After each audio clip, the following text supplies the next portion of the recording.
하나님의 사랑과 온전히 넘치시기를 축원합니다. 오늘 7월 7일입니다. 월요일날 아침 날씨가 몹시 덥습니다. 이 더운 날씨에 몸 조심하시고 또 하나님께서 건강함을 유지시켜 주시도록 계속 기도하는 여러분 되시길 바랍니다. 오늘 일주일 동안 같이 생각해 보려고 하는 것은 우리가 예수 그리스도를 닮아가는 삶, 예수 그리스도의 성품을 담는 부분에 대해서 같이 말씀을 나누려고 합니다. 오늘 본문의 말씀은 갈라디아서 5장 22절에서부터 27절까지 나오는 말씀입니다. 오직 23절까지 나오는 말씀이죠. 오직 성령의 열매는 사랑과 희락과 화평과 오래 참음과 자비와 양성과 충성과 언의와 절제니 이 같은 것을 금지할 법이 없느니라. 자, 예수님의 제자가 된다는 것. 그것은 예수님을 닮아가는 삶을 얘기를 하죠.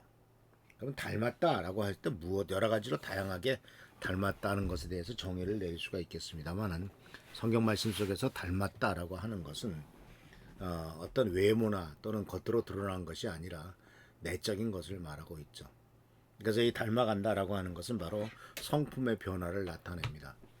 그래서 이 성품의 변화는 결국 그 사람이 어떤 사람이냐 하는 것을 드러내기도 하고 바로 이 성령의 열매로서 성품의 열매의 성품의 변화를 가름해 볼 수 있는 기준이 될 수가 있습니다. 그래서 바로 성령의 열매는 제자의 내면에 나타나는 거룩한 성품의 결과이고 제자도에서 가장 분명한 열매이다라고 하는 사실이죠. 사랑으로부터 시작해서 9가지의 이 열매, 성령의 열매는 바로 외적인 활동이 아니라 내적인 성숙을 말하는 것이고 그렇기 때문에 제자도에서 있어서의 중요한 것은 외형보다는 항상 중심이 항상 강조되는 거죠. 사도 바울도 이 부분에 대해서 말했습니다. 바로 내가 육신적으로는 나이 들어가면서 점점점 부패해져 가지만 그러나 영적으로는 더욱더 새로워져 간다라고 말했을 때 이것은 바로 성령의 9가지 열매가 그의 삶을 통해서 나타나가 있는 것이라고 볼 수가 있습니다. 그래서 외적인 것은 지식이 많고 기도 시간이 길고 경건해 보인다 이런 것이 외적이겠지만 그런 것보다도 내적인 것 바로 성령의 임재가 삶 속의 변화로 나타나는 것이라고 볼 수가 있습니다. 성경에 보면은 9가지 열매를 말합니다. 근데 열매는 단수죠. 그러니까 성령의 열매는 하나하나가 성품이다라고 하는 겁니다. 그래서 바로 나무에 다양한 하나의 성품인데 그 성품에 여러 가지 조건이 있죠. 사랑, 희락, 화평, 오래 참음, 자비, 양선, 충성, 온유, 절제 이렇게 9가지입니다. 그래서 이 내용들은 우리가 다 잘 알고 있습니다. 이 내용들은 바로 이미 사랑은 조건 없는 헌신과 섬김의 마음이고 희락은 상황을 초월한 기쁨이고요. 화평은 하나님과 이웃과의 관계에서 오는 평안입니다. 오래 참음은 또 사람에 대해 인내하는 것이죠.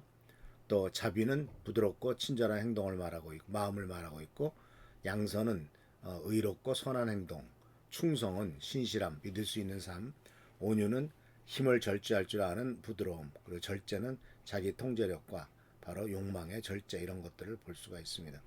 그래서 우리는 이러한 9가지 열매를 생각하면서 그 반대도 한번 생각해 볼 필요가 있죠. 나의 삶이 어떤 열매를 맺고 있느냐라는 것은 즉 갈라디아서 5장 지금 봤던 22절과 23절이나 그 앞부분에 보면은 육체의 열매도 나오는데 음행과 더러움과 분쟁과 바로 시기와 분냉과 또는 이단과 술 취함 이런 것들이 바로 삶의 결과로서 나타나고 있는 거죠. 그러니까 이러한 열매들은 모두가 다 성령의 9가지 열매든 육신의 열매든 모두가 다 내가 어떻게 살아왔느냐라고 하는 결과를 보여주는 거죠. 성령을 쫓으면 성령의 열매가 나타날 것이고 육신의 정욕을 쫓으면 육체의 열매가 나타날 것입니다. 그래서 우리는 스스로 바로 우리들에게 물어봐야 됩니다. 나는 지금 현재 어떤 열매를 맺고 있는가? 또한 어떻게 열매를 맺기를 원하시는가라고 하는 겁니다. 그러니까 성령의 열매를 맺기 위해서는 우리가 구체적으로 매일매일 성령님과 동행하는 삶을 살아야 되겠죠. 오늘도 나를 다스려 주시고 열매 맺는 삶이 되게 해달라고 기도해야 되겠죠. 그리고 또한 말씀에 순종하면서 또 열매를 맺힐 수 있도록 기도해야 되겠죠. 근데 또 한 가지 열매는 순식간에 맺혀지는 것이 아니죠. 열매는 시간이 걸립니다. 그렇기 때문에 인내하는 것이 우리들에게 꼭 필요한 겁니다. 예수 믿고 하나님의 자녀가 되는 것, 즉 탄생은 순간적인 일이지만 열매 맺는 삶은 평생의 여정이라는 사실을 기억하시면서 생명을 얻었지만 그 하나님의 자녀로서의 합당한 삶을 살아가도록 하는 이와 같은 자기 자신을 돌아보는 우리 교회 성도님들 되시기를 바랍니다. 성령의 열매는 예수님의 성품입니다. 사랑하는 성도 여러분, 성령의 열매는 단순한 도덕이 아니라 예수 그리스도의 성품이 우리 삶에 드러나는 것이라는 사실을 기억하시고 이와 같은 성령의 열매를 맺어가는 우리 교회 성도님들 되시기를 축원합니다. 할렐루야 축복합니다. 기도하겠습니다. 우리가 주님을 닮아가고 주님의 모습을 이 세상에 사는 동안에 보여줬던 주님의 모습을 따라가야 될 줄 압니다.